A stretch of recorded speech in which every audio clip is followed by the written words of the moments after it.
il était avec un ancien que je connaissais qui a pris sa retraite maintenant. Il était avec les choses. Oh, tu as connu choses, Tangara. Ouais, je connais Tangara. Ouais, je connais Tangara. Les Tangara, les bons là. Les Lobilo, les bons là. C'est un tout faut la dire, hein. Tous les classes là, ils ont demandé sur le départ volontaire. Et tous, par exemple, ils ont c'est les pro gars là. Ils ont dit, non, ça va. Tu vas être ton pro gars va venir, va te constater. Non, ils sont partis. Maintenant, ceux qui sont restés, ils ont aidé d'autres. Bonsoir, commando. Tangara, il est parti à la retraite? Parti à la retraite. Ah, ça, c'est mon formateur, BCP, hein. Ah, le vieux Tango. Donc, voilà un peu ça. Il y a des gens qui ont rejoint la rébellion. C'est pas une histoire de Djoula, hein. C'est pas une histoire de on veut sauver les Djoula, on vient de défendre. Non, hein. Il y a un profit dedans. Le profit, c'était quoi? À l'époque, les militaires étaient mal payés. Un militaire pouvait toucher 5 000 francs par mois.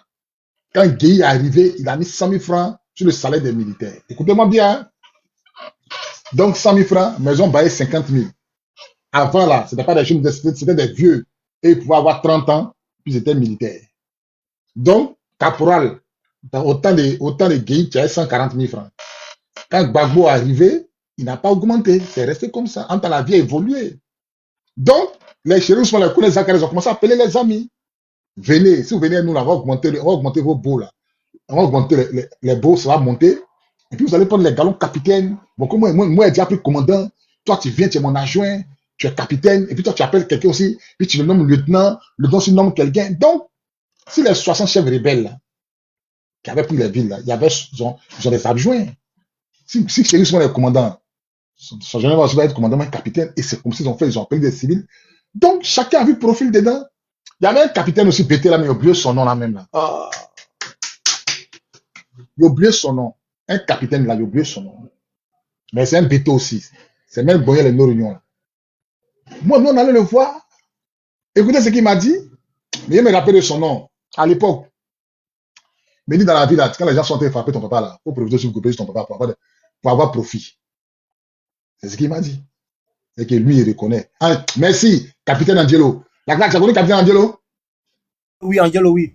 Un gros BT, un caporal, les vieux comme ça. Il est entré vieux dans la mer, poil dans ses narines. Caporal, la région de rébellion pour avoir galon. Alors, vous parlez les commandants. C'était pas une histoire de BT, ils ont vu une porte d'ouverture pour quitter dans la pauvreté, dans la souffrance. Voilà, c'est ce qu'ils ont vu, ils ont exploité. Comme il y avait les failles de la sécurité, il y avait les failles dans le dispositif du président Laurent Gbagbo. Ils ont exploité. Parce que si c'était les nordistes seulement, ça ne pouvait jamais prendre. Il fallait convaincre les BT, il fallait convaincre les Baoulés, il fallait convaincre les gourous, il fallait les attirer, il fallait convaincre plein d'ethnies pour se joindre à eux. Non, venez, on donnait galon. Il y avait un autre là, qui était à Kwedo, là, il était la troisième compagnie de combat, qui les a rejoints aussi là-bas, si je le connais. Il est en forme comme ça, tiré des PKM. Qui avait une moto là, ça va comment? Le grand était noir. Noir comme ça, attends. C'est un animal baoulé là. Ouais, baoulé un animal quoi. Il avait une moto comme ça là. C'est lui. Tu as connu Dazlor? Tu as connu Dazlor? Dazlor, oui, les anciens, oui, les anciens. Qui était au bébé là. Dazlor était caporal chef. Dazlor est mort commandant. Ça veut dire qu'ils ont compris que il y avait des gens qui rêvaient d'être comme officiers, mais ils n'avaient pas, si vous voulez, le grade, ils n'avaient pas les diplômes. Mais la seule chose qui pouvait leur donner les diplômes, c'était déjà les Ivoiriens. Colonel Pinon, on dit le colonel, c'était un sous-officier. Il allait gagner ça où? Colonel qui porte, quand on est un colonel là, c'est pas moins de 800 000, hein. Quand on dit un colonel, et puis quand tu connais les gendarmeries là, le poste où on te met là, il y a ton mangement là-bas. Il y a ton mangement, il y a tes business, et les Libanais. Donc, eux là, ils cherchaient une meilleure vie, c'est pourquoi ils ont déjà les Ivoiriens. Si un nordiste pense que la rébellion a été faite pour eux là, mon frère, tu connais rien. Tu connais rien. Ah, on dit 1 300 000, colonel de gendarmerie, 1 300 000. Donc, on est plus là, tu vois là, 1 300 000. Quelqu'un qui touchait 180 000 francs, il se retrouve à 1 300 000. Vous voulez voir? Oui, maman, allez-y. Oui, ce que vous dites là, c'est... Ouais, voilà. Il y a beaucoup qui sont partis pour l'argent, mais je pense que quand vous allez reprendre le pouvoir là, ou bien le prochain président qui va venir, il devrait y penser. Parce que les militaires, c'est ça aussi en fait. Il faut voir ce que l'autre fait pour pouvoir aussi mettre ça en pratique. Mais quand ils sont venus là, quand Ouattara est venu, Ouattara a augmenté les baux, non? Ouattara a augmenté les baux, et puis la Ouattara a mis 5 000 francs sur le salaire des militaires. Voilà. Est-ce que Gbagbo vient de lui dire ça? Mais c'est des leçons. Ce que vous dites là, c'est très important. Moi, je pense que quand vous allez prendre le pouvoir, ou bien celui qui va prendre le pouvoir, il faut vraiment augmenter le salaire des militaires. Parce que c'est ça. Les gens qui sont partis, ils sont partis pour l'argent. Oui, oui, voilà. Ce sont les tiens qui payent. Ceux qui il a fait le truc, la rébellion. Non, maman. Ah bon? Ouattara a augmenté le salaire de tous les corps habillés. Il a mis 5 000 francs sur le salaire. Ça n'a rien à voir avec les rebelles. Ça ne peut pas gâter on Ouattara. C'est une très bonne action. Il ne peut pas gâter non de Ouattara. Ouattara n'a pas crié. Donc, si vous venez là. 50 000 francs sur le salaire des corps habillés. Et puis, il a augmenté les baux pour tout le monde. Si ton bas était 70 000, ça passe à 90 000. Quand vous venez là, il faut mettre ça en pratique. D'accord? Il faut prendre les bonnes choses qu'il a faites. Parce que il faut reconnaître que les gens ont besoin d'argent. On va plus négliger nos militaires. La vie a augmenté. Le niveau de vie a augmenté. Donc, faites la même chose en fait. Je pense que ça permettra aussi à beaucoup de personnes de ne pas rentrer dans la corruption. Ça, c'est important aussi. Bon, ça, c'est au côté militaire. Mais je pense qu'il faut même faire ça partout parce qu'on a les ressources. Donc, il faudra utiliser les ressources là pour augmenter. On avait les moyens. Gbagbo avait les moyens de faire tout ça là. Il ne faudrait pas qu'on se leurrer. Il dit, on a fait ça là. C'est ce que la maman entend parler là. Il y a eu une réunion de ça au palais. Tu te rappelles au palais là, quand il y avait une réunion au palais là, où ils ont invité tous les militaires pour venir parler avec le président. Tu te rappelles, non? Oui, je me rappelle, je te parlais bien. Au palais, oui, où tu as mis. Il y a eu 2 réunions. Hein. Il y a eu une réunion où on dit Gbagbo a donné tout. Gbagbo a donné tout aux rebelles. C'est ça, non? C'est ça que tu veux parler. Il y a une deuxième réunion où il a fait avec nous. Il avait avec nous tous, on était là comme ça, les officiers. C'est pas à la salle Savimbi là. Voilà, ça Savimbi, oui, c'est ça. Non, ça c'était pour le réengagement. Moi, c'est pas du réengagement. Moi, tu parles. Le réengagement, et puis l'avancement, tout et tout, comme on a parlé. Maintenant, les officiers, les officiers ont dit, on n'a qu'à se mettre par gallon. Là, on dit non, on est venu parler pour un problème de toute l'armée. On peut pas se mettre par gallon. D'ailleurs, même enlevé, il y a un officier là, mais actuellement même, il est en exil, mais son nom, j'ai oublié de chercher son nom. Il a dit non, on ne doit pas se mettre par gallon. Enlevez vos galons et on se mélange. On est venu parler du problème de l'armée. Mais les gens ont suggéré ce problème-là. Ils ont dit ça aux choses, ils ont dit ça aux vieux. Ils ont suggéré ce problème-là aux vieux. On dit le vieux, bon, voilà ça, voilà comme ça. C'est dans cette histoire-là avec des roules qui est sortie là. Regardez là aussi qui prenait l'argent là. Mais maman, même si on prend l'argent, est-ce que le président Gbagbo n'était pas au courant? Moi, souvent, est-ce que Gbagbo n'était pas au courant? Papoter, mettez la gueule, ça commence à béguer là, le commandant Djagomi s'apprête à monter. Est-ce que Gbagbo n'était pas au courant? Je vous donne un exemple. Le sécos de Gbagbo, si papier y a prime, l'argent est versé, mais aucun élément ne touche l'argent là. Bon, là, on va dire quoi? Les gens disent que non, Gbagbo n'est pas au courant. Ah, toi, tu as géré le pays. Toi, tu as créé, toi, tu as réfléchi, tu as créé sécos. Tu dis, bon, voilà vos missions. Tu as dit, voilà, tu as envoyé là pour aller payer les voitures. Maintenant, eux, là, ils n'ont aucune prime jusqu'à au pouvoir. Toi, tu n'es pas au courant. Tu n'es pas au courant. Ah, il y a tout ça là qui est là. Il y a les militaires qui veulent monter, il y a les faire monter, il y a tout ça qui est là. Donc, faut pas, on va se mentir. Nous, on a aimé Gbagbo. On a aimé Gbagbo, mais où ça arrivé là? Il y a eu taux de même force spéciale de Gbagbo. Qui a créé, le président qui a créé la force spéciale en Côte d'Ivoire, c'est Gbagbo Laurent. C'est Gbagbo Laurent qui a créé ça. Mais même 5 francs, les gens détournaient. Il n'y a pas un élément de la force spéciale qui a eu 5 francs. Moi, mon petit frère, même père, même mère, était à la force spéciale.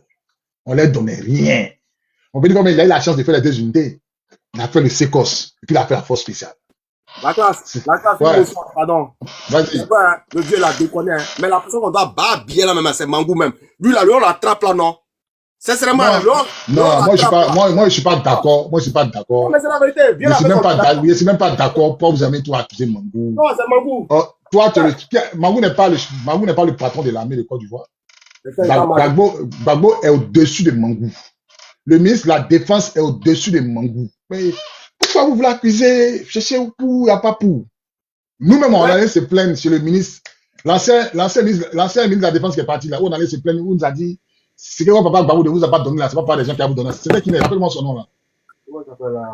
C'est comment on appelle? Il était dans le pouvoir de qui? Dans Ouattara, non? Dans le pouvoir de Ouattara là, au milieu d'EF là, il y a un colonel qui nous a reçu, moi, un colonel là. C'est que Babou vous a pas donné l'assistance. C'est pas de quelqu'un qui se pas.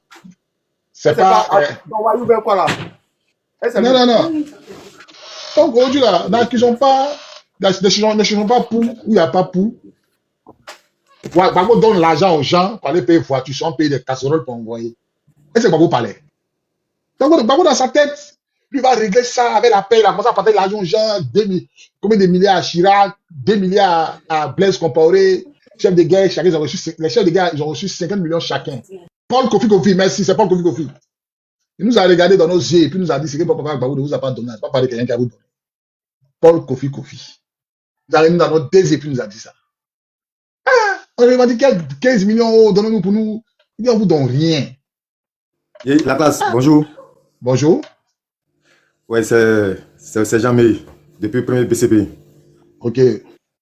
Ouais, en fait, je voulais intervenir du côté, comme le frère a dit que il y a quelqu'un qui doit Babia, c'est Mongo. Je voulais dire que n'oubliez pas aussi d'éteindre le taux. Bien sûr. Voilà, parce que je me rappelle, dans le temps, au temps du blocus, si vous vous rappelez. Écoutez bien, les monos sont là, écoutez bien. Tapotez, partagez, mettez le cœur à ta mono, monsieur. Tapotez, partagez, mettez le cœur, invitez vos amis. Le commandant Diagomi s'apprête à monter, mais les monos sont là, ils vont vous parler. Vous pouvez poser toutes les questions sur le combat de LTI. Tout ce que vous voulez comme question, écrivez, je vais lire, moi, vous pouvez monter, faire votre motion au mono. Tapotez, partagez, invitez vos amis, mettez le cœur, écrivez vos commentaires. Mono, tu as la parole. Voilà. Donc, comme je le disais, au temps du blocus, à l'époque, c'était la force spéciale, sous-groupement tactique. Si vous vous rappelez. Très bien. Voilà, j'étais avec le capitaine Zadi, j'étais son gars de corps. Voilà. Parce que lui et moi, on a servi ensemble depuis Mbayakro, depuis notre entrée. Ah, ok. Il y a besoin de toi, c'est bon, tu es monté, continue. Voilà, donc, je me rappelle que le 16 décembre, c'était un 16 décembre, à l'époque, il y avait les 600 qui étaient des gars de chez Thérèse Oufoué-Boigny. Et il y avait une marche du côté de PDCI. Donc, les policiers étaient débordés par les civils, parce que parmi les civils, il y avait 2 dozos. C'est-à-dire que les dozos sont derrière les civils et ils marchent pour venir vers la police.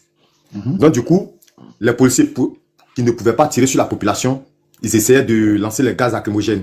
Donc, les dozos qui sont derrière, quand ils avancent, les civils font ouverture, les dozos, ils rentrent au milieu et puis ils alimentent avec le calibre 12. Vous me suivez? Voilà. Donc, c'est comme ça qu'ils ont appelé la force spéciale. La force spéciale, sous-groupement tactique.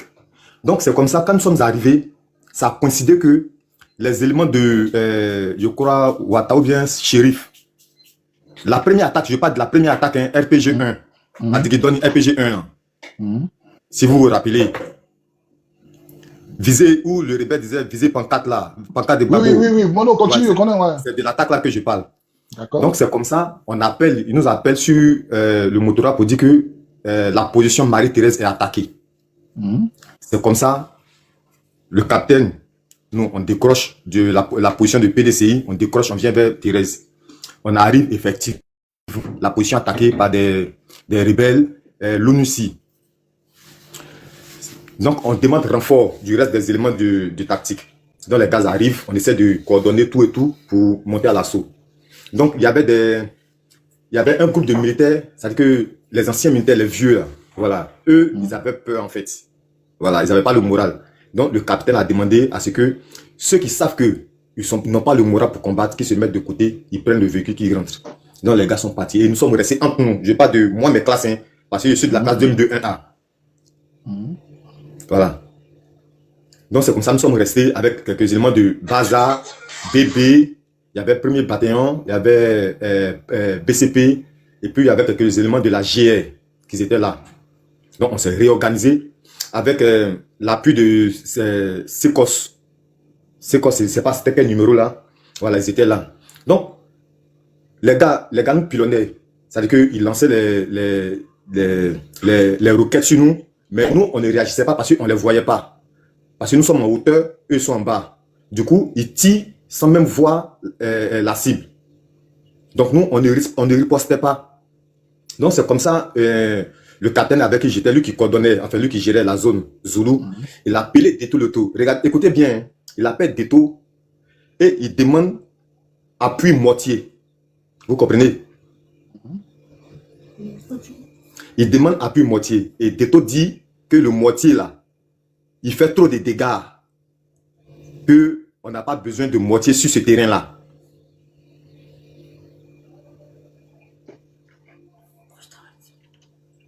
Donc c'est comme ça. Le capitaine a dit, bon, ok, on fonce. En temps, il y avait trois éléments, disons 4 éléments. Le chauffeur de BCP et un sergent de BB et puis un caporal de, je crois, BB aussi. Le sergent, on l'appelait Noki. S'il y a les éléments de BB ici, ils doivent le connaître. Entre BB ou Baza, on l'appelait Noki. Donc, eux, ils venaient ravitailler les éléments qui étaient au poste de Marie-Thérèse. Donc, l'ONUCI les arrête. En fait, c'est les rebelles qui étaient habillés en ONUCI. Vous comprenez? C'est les rebelles qui étaient habillés en ONUCI. Donc, ils ont basé la 4x4. Donc, les gars se sont dit quoi? C'est ONUCI. Ok, il y a fort, on s'arrête. Les gars ont basé le véhicule. Ils ont braqué armes sur eux. Donnez les armes, sinon on vous abat. Ça, c'est ONUCI qui dit ça, hein. Rebelle habillé en ONUCI. Il dit, donnez les armes si on vous abat. Donc, le chauffeur, Akagi Zobo, il est du PCP, c'est ma classe, il donne son âme. Le sergent Noki donne son âme. Et on a un ancien, un 600, Kablan, paix à son âme. Lui, il a donné son âme. Donc, on a l'une de notre classe, il s'appelle Zozoa. Non, pas Zozoa, il a un autre nom de Zozoa là. Lui, en donnant son âme, il a rafalé sur le gars. Quand vous regardez la vidéo, l'attaque de Marie-Thérèse, vous allez voir une 4x4 verte. Et il y a un gars qui est assis derrière la 4x4 verte, il a porté un choisible noir. Et puis, il a brandi une arme en main. Et puis, il brandissait une arme en main. Il a porté une choisible noire. C'est notre 4x4 qui venait de prendre comme ça. Ça veut dire qu'eux, ils étaient bien ONUCI, hein. Et ils nous ont fait ça. Donc, l'élément de BCP, en donnant son âme, lui, il a rafalé sur le gars. Vous avez appris un moment où les gars disaient que non, ils ont tué Moru, ils ont tué Moru. Oui, c'était à l'époque là. C'est sur le gars là qu'on a tiré. C'était pas Moru. C'était pas Ouattara Moru. Voilà. Donc c'est comme ça, ils sont partis avec notre 4x4 et les armes au Golf Hotel. Donc, il y a un lieutenant de Baza, je pense bien, il s'appelait quelque chose Plateau, un truc comme ça. Il a appelé le capitaine pour dire qu'il a 2 éléments qui ont été abattus. Le capitaine dit non, de ma position et la position que tu indiques là, s'il y a attaque, normalement je devais entendre. Il dit effectivement, il y a 2 éléments qui sont couchés ici. Et on arrive, je te jure que le sergent et puis le caporal sont couchés dans le caniveau. Ils les ont mis dans le caniveau et puis ils les ont exécutés. Hein. Malgré qu'ils ont donné les armes. Je te jure sur tout. C'est moi qui suis descendu. Le capitaine m'a dit de descendre parce qu'on ne reconnaissait plus leur visage. On ne reconnaissait plus leur visage. Donc, il fallait leur pièce d'identité pour pouvoir les identifier. Tu vois? Donc, quand moi je suis descendu, j'ai commencé à fouiller le sergent. J'ai senti que son portable vibrait. Il avait les téléphones Banina. Il avait ça. Donc, ça vibrait. Quand j'ai pris le téléphone, j'ai vu 26 appels en absence. Et puis, c'était de qui? De sa femme. C'est-à-dire que dans le laps de temps où ils ont eu l'attaque là, la dame, elle a senti ça là-bas. Et elle a commencé à appeler. 26 appels en absence. Donc, c'est quand j'ai sorti sa pièce d'identité, on a su qu'il s'agissait bien du sergent. Et j'ai fouillé l'autre, le caporal, et on a vu sa pièce. Le capitaine dit, bon, ok. De la manière, eux sont venus sur notre position nous attaquer là. Nous, on rentre au golfe. Donc, on a positionné, on avait un BMP, on avait 2 butubes, on avait 2 doucettes russes, on avait des T-80, on avait un moitié 80, un moitié 80. Bon, le moitié, ça c'est après. Là, c'est aux environs de 21h que Deto a donné l'ordre. Donc, on monte à l'assaut. Il y a à l'époque, il était commandant Kipri, qui est venu sur le terrain, qui a dit, le président demande à ce que vous vous retournez. C'est-à-dire qu'on était à... Écoutez, monsieur la classe. Écoutez fort, hein. Ça là, c'est pas moi qui dis, hein. C'est pas moi qui dis. Écoutez, hein. Lui qui parle là. Il n'est jamais monté sur mon panel. Tapotez, mettez les cœurs, invitez vos amis, s'il vous plaît. Le live commence à bugger. Tapotez, mettez les cœurs, monsieur Mono. Tapotez, mettez les cœurs, invitez vos amis, s'il vous plaît. Tapotez, mettez les cœurs, invitez vos amis. Partagez, écrivez dans les commentaires. Continue, mon frère. On était à, je peux dire, disons 10 mètres même de la maison de Ouattara, parce que Ouattara, il est sur le tronçon de Marie-Thérèse, il n'est pas loin. Marie-Thérèse, quand il quitte côté université, Marie-Thérèse, Ouattara et puis Golf Hotel. Donc on n'était pas loin. C'est comme ça, le commandant Kipré, il vient avec une 4x4 rapidement, il garde, il descend. Il demande où est le capitaine. On dit, ah, le capitaine est là. Il appelle le capitaine de côté. Oh, le capitaine dont je parle là, les éléments de BCP le connaissent très bien. Ceux qui ont fait tactique le connaissent très bien. C'est-à-dire que ce monsieur-là, c'est lui qui gérait Mbayakro. Hein. Voilà. Après Kipré, c'est lui qui a pris Mbayakro. Donc lui, on l'appelait anti-français. Le monsieur, il est catégorique en fait. Il a dit de la manière ils ont tué mes 2 éléments là. Moi, je ne sais pas comment j'allais annoncer à leurs parents que ils ont tué les éléments et ils ont tué leurs enfants. Donc, moi, je rentre au golf. Faut dire Dja. Voilà, pardon, excusez-moi, Dja. Voilà, donc c'est comme ça. Le commandant arrive, le commandant dit non, le président dit de vous retourner parce que au golf, il y a les Français, il y a l'ONUCI, il y a les journalistes, il y a le temps, donc c'est pas la peine de rentrer. C'est là le capitaine dit, mais l'ONUCI, les Français, tout cela, ils savent que c'est la rébellion qui est là-bas. Mais ils font quoi là-bas? Ok, quand on va rentrer, on va trier. Mais moi, je rentre là-bas. Donc les deux, c'est-à-dire qu'un commandant plus un capitaine, le commandant, il a attrapé le col du capitaine, le capitaine aussi a attrapé le col du commandant. Donc nous, là, on rit, on dit, ah, quand les éléphants se battent, mon cher, les poulets là, ils se mettent à côté. Donc, après, le commandant il a sorti son téléphone, il a appelé la présidence, il a passé le téléphone au capitaine, le capitaine dit, bon, on se retourne. Et c'est à l'issue de notre repli sur notre position Marie-Thérèse que, vers les 19h d'étau, il appelle le capitaine pour lui dire, bon, vous avez l'ordre d'aller chercher les mortiers. Donc, on va chercher les mortiers aux environs de 20h. Un mortier 81, un mortier 82, et puis 4 mortiers 60. On envoie sur notre position. Donc, dès qu'on arrive, je fais la mise en batterie des 2 mortiers, le mortier 81 et 82, je fais la mise en batterie. Le capitaine me donne les coordonnées, j'affiche tout sur l'appareil de pointage, prêt à être tiré. Malheureusement pour eux, aux environs de 21h, les gars s'en mêlent. Donc, ils ont signalé au capitaine que les gars, ils viennent sur notre position. Le capitaine dit, bon, c'est pas la peine de taguer sur eux, mais c'est quoi, faites des rafales de coups, faites les tirs de taf en l'air, ne tirez pas sur eux. Mais tirez de sommation. Tir de sommation. Ils vont répondre parce que c'est des connards, ils vont répondre. Je vais essayer de calculer le nombre de personnes. Donc, quand c'est quoi ça tire en l'air, mais il faut les entendre. Le capitaine dit, bon, s'ils sont trop, ils sont peut-être une soixantaine, ou bien disons 70. Donc, il appelle sur le Motorola. Il me demande si je suis prêt. Il dit oui. Parce qu'à l'époque, sur notre position, moi, je m'appelais Ibou. Mon identification, c'est Ibou. Sur le Motorola. Il me demande, Ibou, prêt, ouvre le feu. Donc, j'envoie 2 obus de 81. Je te jure que quand les obus sont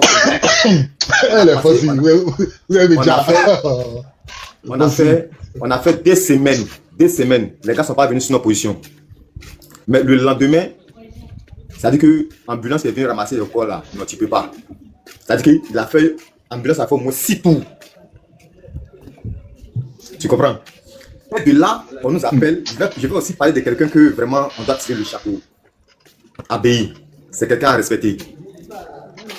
C'est quelqu'un qu'on doit beaucoup respecter.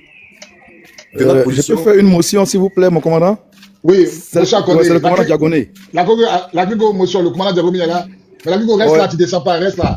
Mon commandant, c'est la motion. Ouais, ce que l'élément dit là, je confirme. Parce que là, il y a eu altercation entre ABI et de Teleto. Parce qu'ABI voulait monter là-bas avec ce qu'on a entendu sur le réseau. ABI voulait monter et de Teleto a dit non, c'est pas ta zone d'intervention, je ne vais pas te voir là-bas. Et il a dit, mais ce n'est pas une question de zone d'intervention, c'est une question d'Ivoiriens. Ce sont nos enfants, ce sont nos frères qui sont en train de se battre là-bas, qui sont au plus au feu.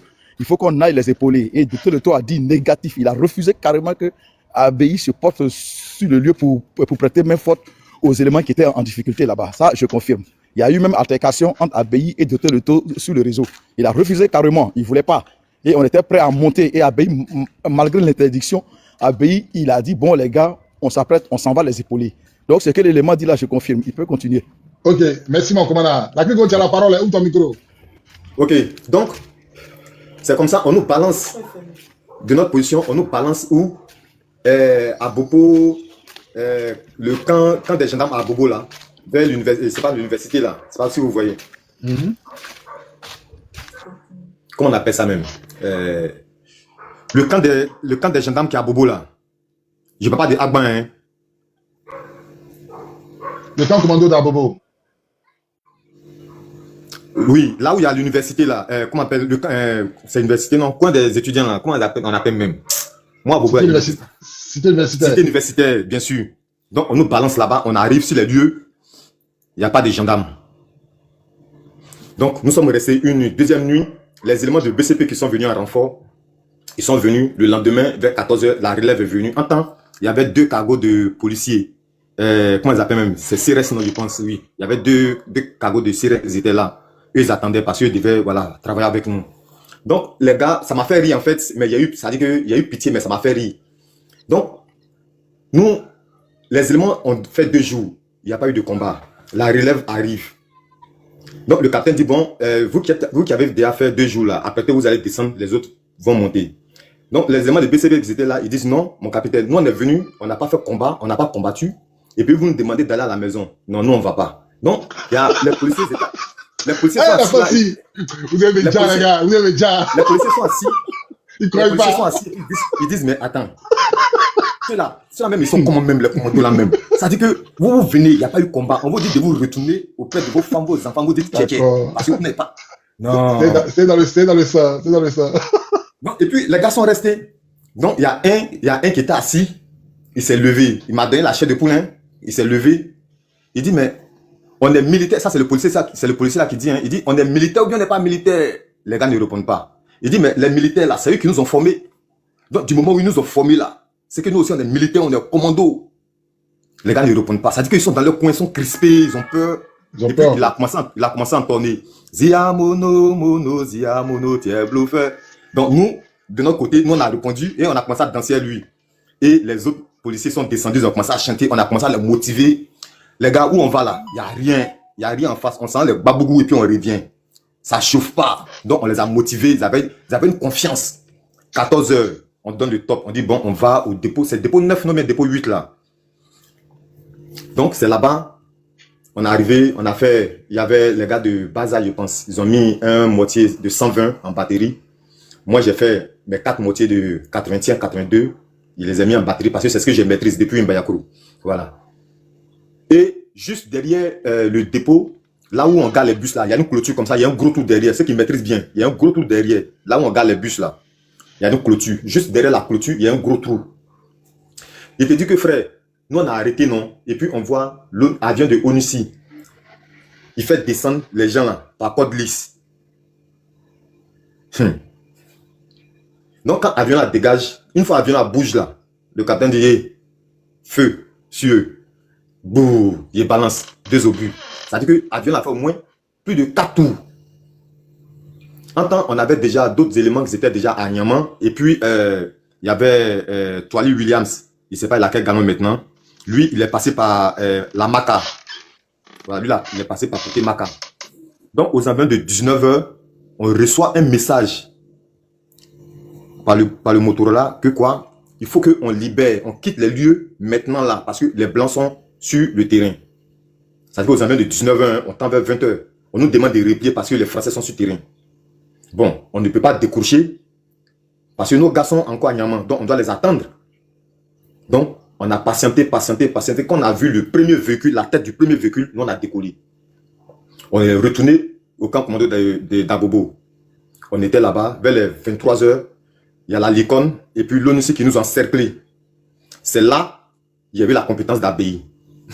Ce monsieur-là, il faut le respecter. Hein. De toute façon, il est cool là, c'est quand il a gros cœur. C'est-à-dire que je ne veux pas descendre, et puis c'est comme si même, c'est-à-dire que le film est passé dans mes yeux. Tapoter, Mono, attends. Avant de dire ce que tu as vécu à ABI. Je rappelle que lui qui parle là, c'est un militaire du premier bâton commando parachute de Côte d'Ivoire. Ce n'est pas un gendarme. C'est un militaire qui est en train de rendre hommage à un gendarme du nom de ABI, Bison. Voilà, il explique ce qu'il a vécu avec ABI. Tapoter, ça commence à bugger, mettez les cœurs, sécurisez le live s'il vous plaît. Tapoter, mettez les cœurs, invitez vos amis, tapotez s'il vous plaît. Tapoter, mettez les cœurs, sécurisez le live, on doit partir, sécurisez le live, tapoter, faut pas que ça se coupe, tapoter, mettez les cœurs. Ok, Mono, continue. Donc, vers les minuit, 1h du matin, on est encerclé hein, par l'ONUC. L'ONUC et la Licon. Du coup, le camp est clôturé. Donc, nous, on ne peut pas réagir parce qu'ils sont dehors et puis ils lancent des grenades, ils nous pilonnent. Bon, nous, on ne les voit pas, on ne peut pas réagir. C'est comme ça, le capitaine, il enlève son téléphone et il appelle ABI. Ancien. Position. Ah, ben, je suis au camp. Il dit, ancien, il y a besoin d'aide. L'ancien lui demande, ABI lui demande ta position. Et il donne sa position géographique à ABI. Abbé dit, donne-moi 5 minutes, j'arrive. Oh. Il est venu avec, Hey. il est venu avec un BMP. Mais de notre position, là, de nous, notre position, comment on appelle, on dit Carrefour, quoi, la même, là. Oh, comment on appelle le Carrefour, là? Il ne maîtrise pas bien, beaucoup. Les gars, aidez-moi. Quand il quitte, sans manquer, ouais, voilà un coup encore, sans manquer. Ouais, Commando Invisible nous a montré ça là-bas. Il dit complexe, il dit complexe. Non, c'est côté sans manquer même. Donc, ça dit que depuis sans manquer, parce qu'ils sont passés par sans manquer. Depuis sans manquer, il dit que Agba entend des babouгou sur la route. Ça dit que nous, de notre position, non, et puis on entend leur tegelie. Ça dit que quand ils ont commencé à tirer, le capitaine dit, Abéya arrive. Il dit que tout le monde, ça dit que c'est comme si on dit, c'est comme si tu es à l'église et puis on te dit non que Jésus arrive. le pasteur dit non, Jésus est là. Il dit que tu es content. Tu n'as pas encore vu, hein, mais tu es content. Et ce monsieur-là, il dit que de sa position, ils ont commencé à teguer jusqu'à quand ils sont arrivés sur notre position. Matin blanc, 6 heures, il dit qu'on sort. Il y a, tu vois les mambas là. Ouais. Onussi, ils ont laissé un mamba et puis les Français, ils ont laissé une 4x4 d'une, je sais pas si tu dois dire pick-up bien quoi, ils ont laissé un encore sur le terrain. On a seulement qu'il y a eu un policier qui est blessé et puis il y a l'autre qui a pris balle dans la poitrine. Les munitions de SIG là, les petites munitions de SIG là, Galil là. Voilà, c'est la prime, mais c'est sorti. Dieu merci, c'est sorti. Il n'est pas mort. Bon, voilà. Donc c'est un peu ça pour vous dire que. Il y a quelqu'un qui dit que la pick-up c'était une pick-up blanche. Bon, même celui-même qui a pris les éclats d'obus sur la tête, c'est une femme djoula. C'est pourquoi il dit que ce combat que nous menons là, on ne mène pas ce combat-là contre les djoula. Moi, je dis, je ne suis pas contre les djoula, mais je suis contre la politique de Ouattara. C'est une femme djoula qui a pris le policier blessé là, qui l'a ramené au camp. Bon, si on se battait contre les djoula, vous êtes sûr que cette femme djoula là allait envoyer le militaire qui est blessé là au camp? Non. Au contraire, elle a appelé ses frères rebelles ou bien les rebelles là pour dire, ah, il y a un militaire qui est venu l'achever. Donc, c'est un peu ça. Dit que, c'est vrai, donc, on a perdu le... Dans la classe motion, quand Abéya est venu, il est rentré au camp. Mais tu expliques comment c'est passé. Il est arrivé, il a babou. Il a babougou. Donc, il arrive, c'est que les éléments d'Abéya sont arrivés au machin, ils sont descendus. En fait, chose bizarre, Abéya, c'est pas pendant cette période que moi je l'ai connu. Je l'ai connu depuis Mbayakro. Parce que la gendarmerie d'Agban, eux partaient en Mbayakro, ils faisaient 3 mois. Chaque 3 mois, ils faisaient la relève. Donc, je connais pratiquement tous les gendarmes d'Agban. Ceux de la JEP, c'est tout. Parce que eux, à Agban, il y a béret bleu et puis il y a béret rouge. Voilà, les éléments de la JEB. C'est-à-dire que tous ceux qui, à Agban, ceux qui utilisent les engins blindés, on les appelle JEB. Voilà, la JEB, moi, je les maîtrise tous, je les connais tous. Donc, quand les gars sont arrivés, ils ont vu le capitaine, qu'eux, ils connaissent. Bon, j'étais un peu son nom parce que ce monsieur-là, les gars, le bro-pro un peu là. Donc, quand ils l'ont vu, ça dit qu'ils étaient contents de le voir. Ah, mais mon capitaine, on vous a laissé l'autre côté et puis on se retrouve encore ici encore. Ah, vraiment, c'est qu'il y a Dieu dedans. Donc, il y a un même, quand il m'a vu, moi, je vais dire son nom, il s'appelle Célio. Quand Célio m'a vu, il m'a dit, mais petit, tu es fidèle à ton patron? Il dit oui. C'est comme ça. Demain, je suis fidèle au président Babou. Après, je suis fidèle à mon patron. C'est quoi? Donc, c'est pour dire un peu que... En fait, c'est un peu long, mais voilà, comme je dois laisser la parole aux autres, et puis voilà. Ok, donc on reste là. Donc, tu vas nous expliquer les combats de Mbayakro, et puis tu vas nous expliquer le commando invisible. Le commando invisible à Samanké. Reste sur la plateforme. Voilà, mais... Inch'Allah. Dis-moi, position... on va coder, hein. Position, situation. Alphabet militaire. Tu connais l'histoire de séduction avec Onan Boniface? Pardon, frère, tu dis? Il dit, on va coder quoi? Alphabet militaire, position, situation. Est-ce que tu m'entends? Non, tu sais, eux, les salauds, ils connaissent, hein? Ils connaissent, champion. Tu sais que nous aussi, on a, même s'ils connaissent alphabet militaire, nous aussi là, on a développé un autre level. Pour mettre, ah, tu es militaire? Il était bien en PV. Il était bien en PV. Ça marche. Là. Ok, ça marche. Ok, commandant, mon commandant, Djamonebi, vous avez le micro ouvert. Commandant Djamonebi, vous avez le micro ouvert. Allô, vous m'entendez? Oui, mon commandant, on vous entend très bien. Bonsoir à tous les panélistes, bonsoir à tout le monde. Bonsoir, et puis, commandant. Ouais, et puis vraiment le récit de de mon collègue, son Mike, son récit est vraiment épatant parce que effectivement ça s'est passé de la sorte.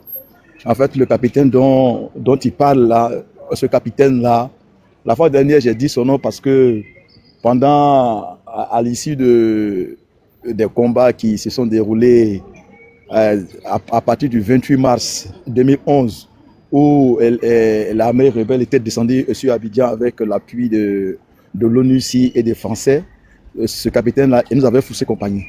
Voilà, il allait se retrouver avec son binôme au domicile du commandant Bassanté, le commandant de l'UGN. L'UGN, c'est l'unité d'intervention de la gendarmerie nationale. Et cette unité-là regorge les tireurs d'élite et les artificiers et autres. Donc, ce capitaine-là, c'était l'adjoint d'Abbaye.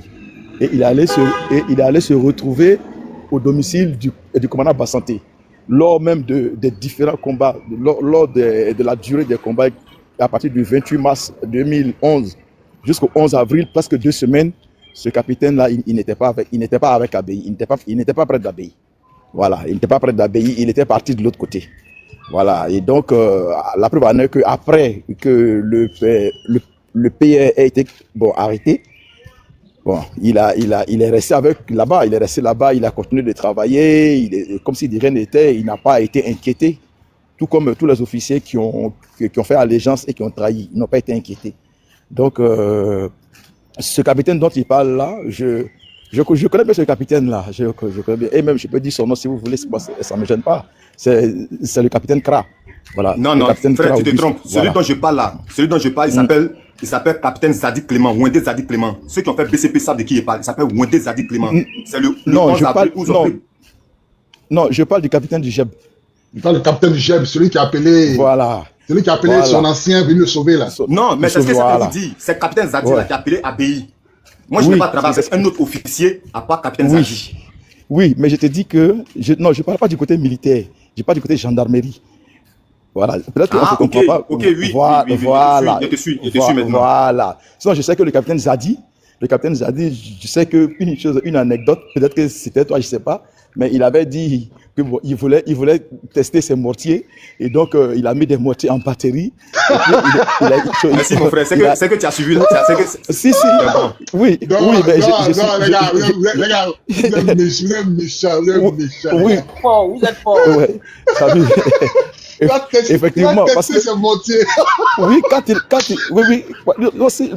capitaine Zadi, quand il a reçu, voilà, quand il a reçu son armement, il dit mais il faut qu'on teste. Et là, il a mis les mortiers en batterie, il a commencé à envoyer les obus et il a envoyé ça où? Il a envoyé ça au Golfe. Sinon, on dit mais Zadi, tu fais quoi? Il dit mais je teste mes mortiers, il y a quel problème? Il avait dit mais la facile. Donc c'est pour confirmer un peu le récit des choses de mon collègue là, effectivement. Excusez-moi, il a fabriqué quelque chose rapidement pour d'abord comme je suis célibataire, voilà. D'accord, ok, vas-y, on te reprend.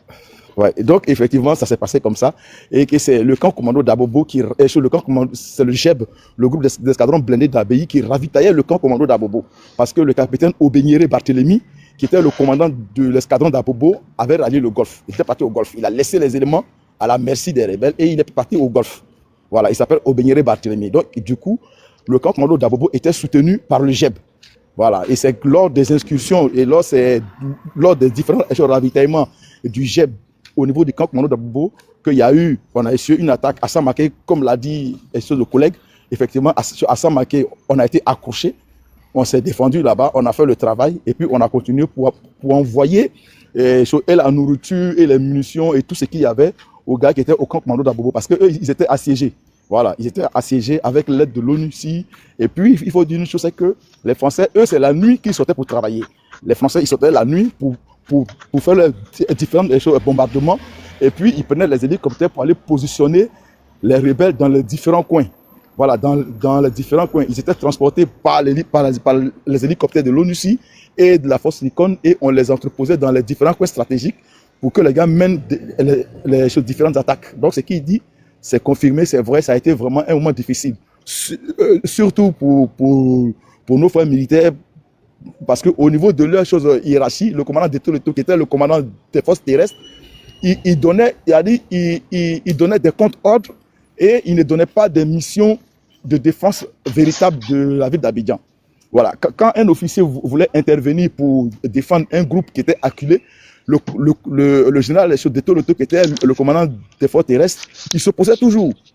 Il s'opposait toujours. Il ne voulait pas que soit Abbaye aille intervenir ou bien Boniface se déplace dans un rayon X parce que pour lui, c'est lui qui devait donner les ordres. Et les ordres qu'il donnait, c'était les ordres qui étaient en faveur de nos ennemis, voilà, de nos frères ennemis. Et donc c'est comme ça, c'est ce qui rendait le travail très difficile, très difficile. Il y avait que le capitaine Zadi, il y avait le capitaine Abbaye, il y avait le colonel Boniface, et puis bon, le général de Boblé, lui, ça c'était le high level.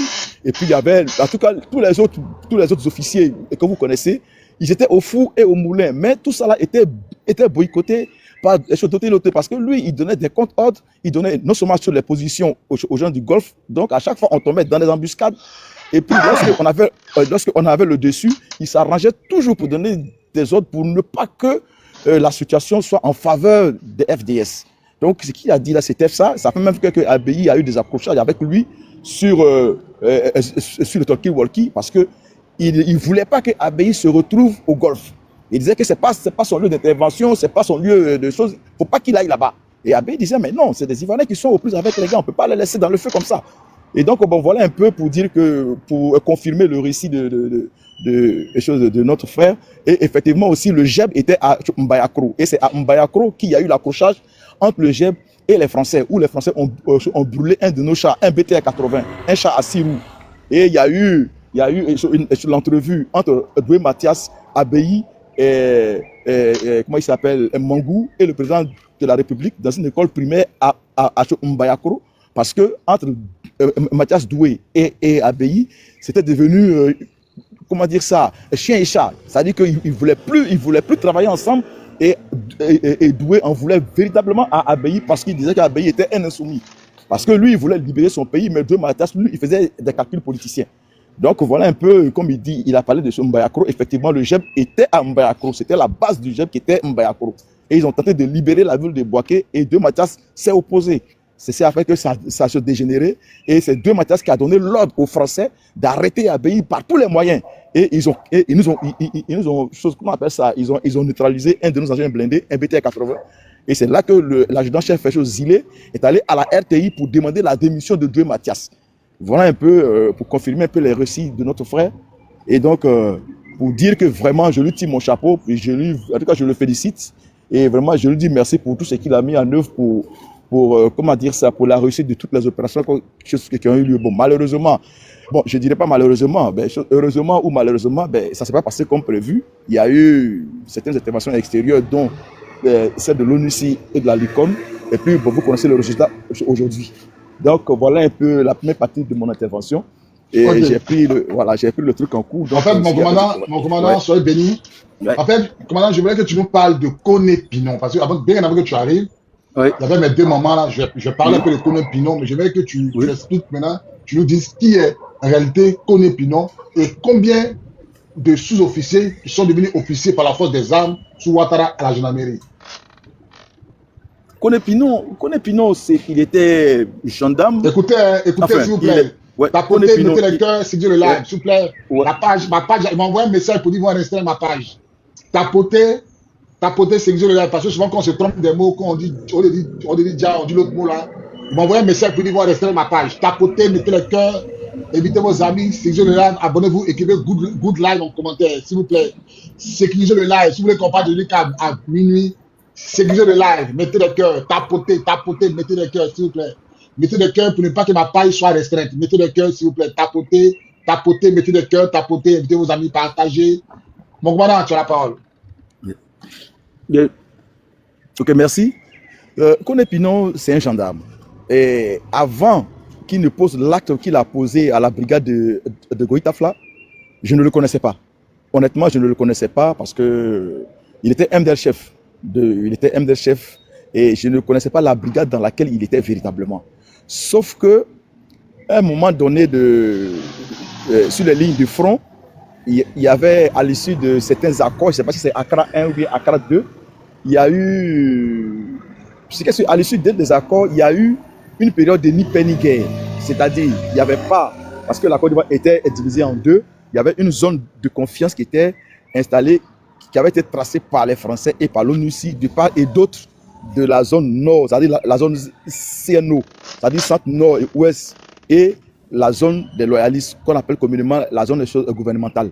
Et donc, nous qui étions du côté du front de Zenoula, nous, on avait comme poste de surveillance tout le secteur du sud-ouest, c'est-à-dire à partir de la forêt de la Maraoué, la zone qui est située derrière Boisflé, de la zone de la Maraoué, jusqu'à ce qu'on parte à Maminigui, qui est un village gourou, le village de la femme gourou qui a construit le marché gourou là, Madame Nantilou. Il y avait sur son village, et la limite était le fleuve Bandama qui va jusqu'à Béoumi. Donc toute cette zone-là était de notre fait, c'est-à-dire que c'était nous qui comment dire ça, qui avons la sécurité de cette zone-là. Et donc à l'issue de la période de ni paix ni guerre, le général Gebi Point, parce que c'est lui qui était en charge du commandement de cette zone-là, a demandé que on réduise les effectifs des commandos gendarmes sur le front de Zenoula de 1/3. C'est-à-dire, nous, on était 30 là-bas, et donc il a demandé à ce que sur les 30, 10 viennent en permission, en vacances pour se reposer à Abidjan, et les 20 autres, ils vont rester là-bas de sorte à faire comment on appelle ça, une rotation. C'est ainsi que un groupe est venu à Abidjan, et nous, on était là-bas à Zenoula. Et un matin, le général, il appelle le capitaine Zo, et il demande à ce qu'on aille tout de suite se positionner. On a fait un tour à la brigade de Goïtafla et une patrouille jusqu'à Maminigui. C'est là il a dit, mais mon général, il y a le capitaine Ake d'en haut, sur défense qui est de ce côté-là. Le capitaine Ake d'en haut, lui, il est de ce côté-là. Donc, s'il y a un truc, il peut gérer, parce que moi, j'ai un effectif qui est réduit. Je ne vais pas dégarnir ma position. Il dit, je t'amène du renfort, mais il faut que tu y ailles. Et c'est comme ça, tous ceux qui étaient partis en permission ont rappliqué Dardar. On va à la brigade de Goïtafla, c'était la désolation. C'était la désolation. Kone Pino, qu'est-ce qu'il a fait? Étant MDL chef, il avait 3 vies, MDL chef. Il s'est rendu à la brigade de Goïtafla. La période de ni paix ni guerre, on avait des collègues qui étaient un peu des choses éparpillées sur tout l'étendue du territoire. Donc, quand quelqu'un vient de la zone CNO et qui vient se rallier à ses collègues de la zone des choses gouvernementales, nous, ça nous réjouit. On dit, les rebelles l'ont libéré, ou bien il est avec les rebelles, il vient maintenant pour se rendre. Vraiment, on est content qu'il vienne maintenant dans la vérité. C'est ainsi que Kone Pino est reçu par les éléments de la brigade de Goïtafla. Il est reçu par ces gars-là. En temps, il avait déjà manigancé son plan. Il y avait ces gars qui étaient à Kounaïri. Si vous connaissez Kounaïri, c'est un village moins qui est au-delà de la zone Gouro. Donc, il y avait des rebelles là-bas. Et c'est de là-bas qu'il est parti et il est venu à Goïtafla. Les gens l'ont reçu. Les gens lui ont donné à manger, tout ça, machin. Le chef est là. Bon, ils ont communié. Voilà. Et donc, ceux qui devaient rentrer chez eux à la maison, les brigadiers qui devaient rentrer, ils sont rentrés. Et ceux qui devaient aller au corridor, parce qu'il y a un petit corridor, un petit coin où un carrefour qui part de la ville de Boisflé et qui passe par la ville de Goïtafla et qui continue vers Zenoula. Donc, les gendarmes sont souvent là, ils tiennent ce carrefour-là. Et donc, Kone Pino, qu'est-ce qu'il a fait? Il a organisé le massacre de ces gendarmes-là dans la nuit. Les gendarmes, ils ont reçu leurs collègues, ceux qui devaient aller chez eux, ils sont partis. Ceux qui devaient aller en service, ils ne sont pas nombreux. Une brigade, ils ne sont pas nombreux. Et donc, ceux qui sont partis, il y avait un seul au poste, je crois, voilà, un au poste de permanence pour répondre, pour prendre les messages. Et le reste, ils étaient venus au corridor. Kone Pino, dans ce laps de temps-là, a fait organiser une attaque des brigadiers, mais sans fusil.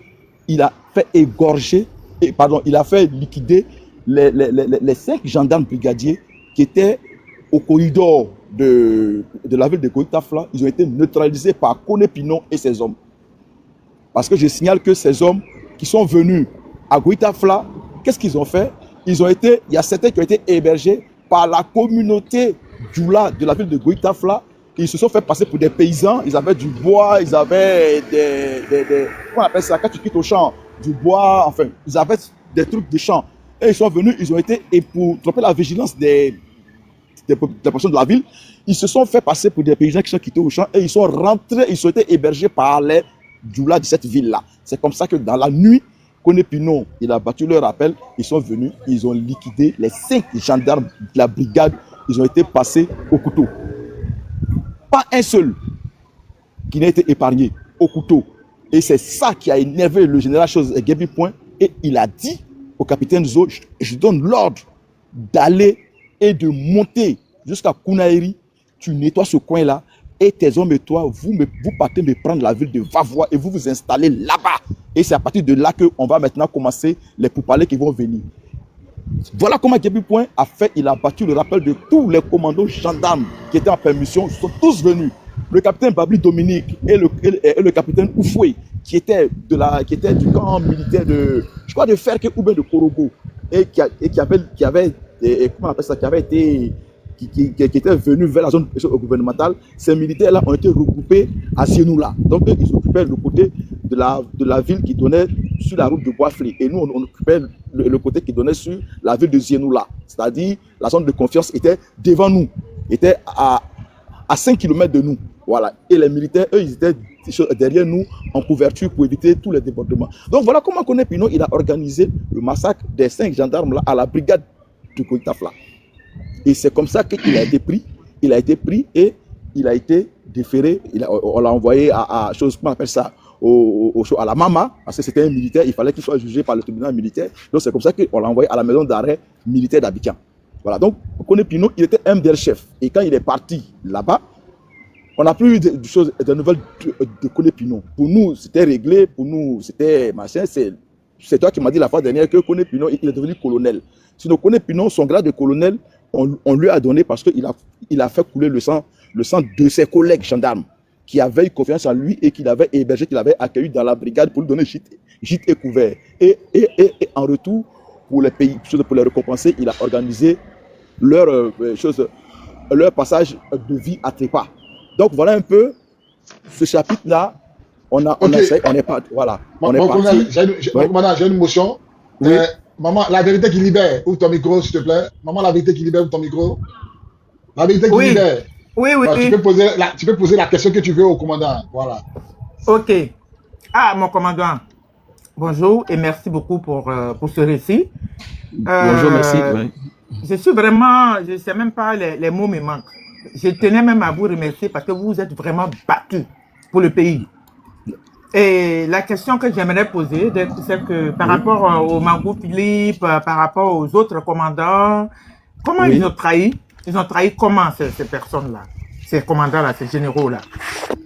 Bon, maman, pour être honnête avec toi, leur trahison, ça a été la pire des trahisons. Ça a été la pire des trahisons en ce sens que c'était des officiers supérieurs qui avaient pour fonction le commandement général du ministère de la Défense de l'État de Côte d'Ivoire. C'était eux qui étaient à la tête. Voilà. C'était eux qui étaient à la tête. C'était eux qui étaient censés organiser la défense du territoire. Et surtout que ce n'était pas une affaire d'élection d'abord. Ce n'était pas une affaire d'élection pour nous. C'était une affaire de défense des institutions de la République. C'était ça d'abord. Parce que les élections, c'est vrai que ça fait partie de la continuité de la crise, mais la vraie mission pour nous, c'était la défense des institutions. Mangou, il était commandant du CCIAT, c'est-à-dire le centre de commandement intégré de l'armée de Côte d'Ivoire basé à Yamoussoukro.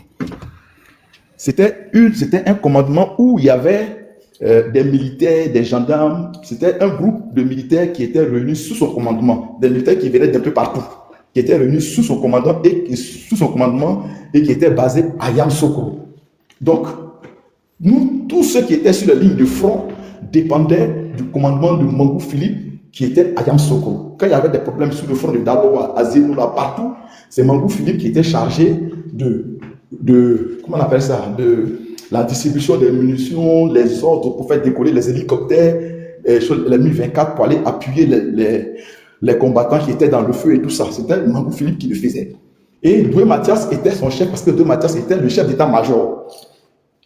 Et donc, Mangou Philippe, ce rôle-là, il l'a tenu. Il l'a tenu, il a fait son travail. Jusqu'à ce qu'il y ait... excusez-moi, je vais prendre un chargeur pour charger mon téléphone. Voilà. Jusqu'à ce qu'il y ait l'épisode de novembre 2004. Novembre 2004, date à laquelle on avait organisé, le président avait... Oui. Le président de la République avait, avec l'approbation des chefs militaires, organisé la libération de la Côte d'Ivoire en novembre 2004. Et c'est là qu'on avait commencé le nettoyage. Les chefs rebelles étaient partis, ils avaient fui tout le monde, donc on était bien avancé. Et il y a eu la destruction de nos aéronefs. Et après ça, il y a eu le mouvement de toutes les troupes françaises sur Abidjan. Sur Abidjan, c'est ainsi que les Français se sont retrouvés devant le domicile du président de la République. Et il y a eu l'épisode de l'hôtel Ivoire où les Français ont tiré sur les Ivoiriens qui manifestaient à main nue. Et si vous avez bien remarqué, il y avait le général français d'Estremo qui était là, avec le général Gabi Point, qui ont parlementé, qui ont discuté, et les Français ont menacé de tirer si la population continuait de se faire menaçante. Il a dit, ils n'ont pas d'armes. Donc si vous voulez tirer, tirez, moi je vous laisse le soin de tirer si vous voulez. Mais sachez qu'ils n'ont pas d'armes, ils ne sont pas menaçants pour moi. Et ce qui s'est passé, c'est passé. Et c'est là qu'il y a eu une conférence de presse qui s'est déroulée, je ne sais pas où, mais il y a une conférence de presse à laquelle Mamadou Koulibaly, le général Poncé, était présent.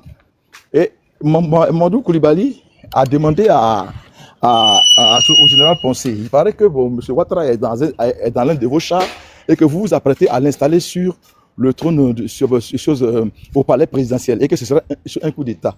Il a dit non, que c'était pas ça et qu'ils se sont trompés de route, qu'ils ont pris une mauvaise route et ils se sont retrouvés devant le domicile du président de la République contre leur gré. Voilà. Et il a posé la question à Doué Mathias. Comment se fait-il que vous êtes le chef d'état-major, les Français arrivent là et on nous dit que Ouattara est dans un char. Qu'est-ce que vous avez à répondre? Doué Mathias a fait son mea culpa. Il a dit que lui, il savait bien et que l'échec de la libération de la Côte d'Ivoire était pour lui, vraiment, c'était douloureux. En tant que chef militaire, il endossait l'entière responsabilité. Doué Mathias s'est retrouvé à l'hôpital parce qu'il dit qu'il était malade et après, il a démissionné. Et le président Gbagbo a vu en Mangou Philippe celui-là même qui pouvait remplacer valablement le général Doué Mathias parce que Mangou Philippe était à la chaîne de commandement, était à la plus haute chaîne de commandement parce que c'était lui qui commandait le CCIAT. Il commandait toutes les positions sur les lignes de front. Il était colonel et il était chef d'état-major et il a été nommé chef d'état-major. Et Gbagbo a dit, un colonel chef d'état-major devant les généraux français, ça fait pas beau. Donc, il a nommé Mangou général. D'abord, général de brigade. Ensuite, il a nommé général de division. Après, il lui a donné le grade de